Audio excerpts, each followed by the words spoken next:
Росія насправді не серйозно, але продовжує застосовувати ядерний шантаж, щоб Україна не била західною зброєю, зокрема, так думаю я, і по Кримському мосту, і по тилу в Російській Федерації, глибокому тилу. Це вже пишуть американські аналітики Інституту вивчення війни. Росія навряд чи, кажуть вони, як і ми, як і наші експерти та гості фахові професійні, застосує ядерну тактичну зброю на полі бою в Україні або де-інде.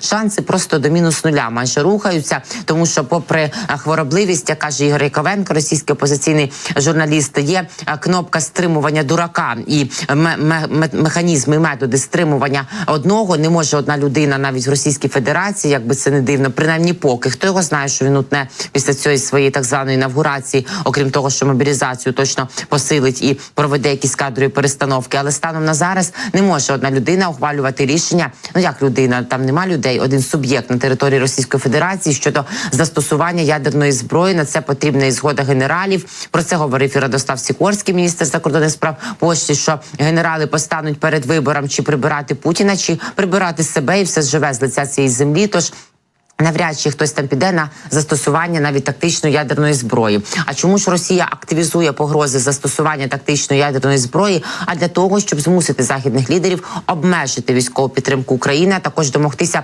заборони на використання західного озброєння для ударів по військових об'єктах на території РФ. Принаймні про це нам пишуть аналітики Американського інституту вивчення війни. Нинішнє відновлення ядерної риторики, на їхню думку, збігається з неминучим прибуттям західної зброї в Україну.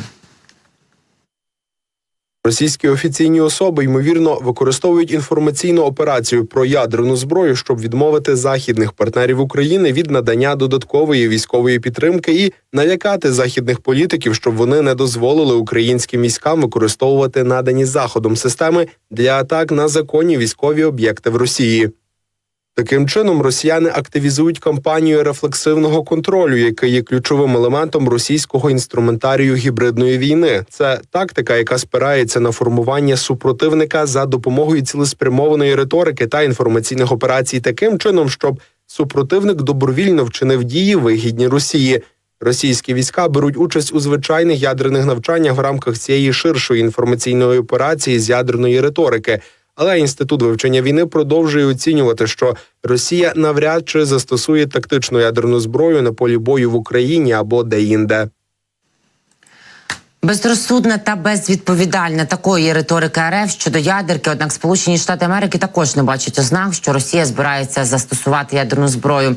Разом з тим, російська ядерна риторика є безрозсудною. В Державному департаменті Штатів заявляють, наразі не бачать жодних конкретних ознак того, що Російська Федерація збирається використовувати тактичну ядерну зброю, говорить нам речник Державного департаменту США Меттью Міллер. Він заявив, що це просто російська риторика, яка є взагалі нелогічною. Риторика Росії, ядерна риторика, є безрозсудною та безвідповідальною впродовж усього конфлікту. Разом з тим, ми не бачимо підстав, щоб змінювати позиції власних ядерних сил у відповідь на ці заяви. Сполучені Штати не вбачають жодних ознак того, що Росія готується застосувати ядерну зброю в Україні.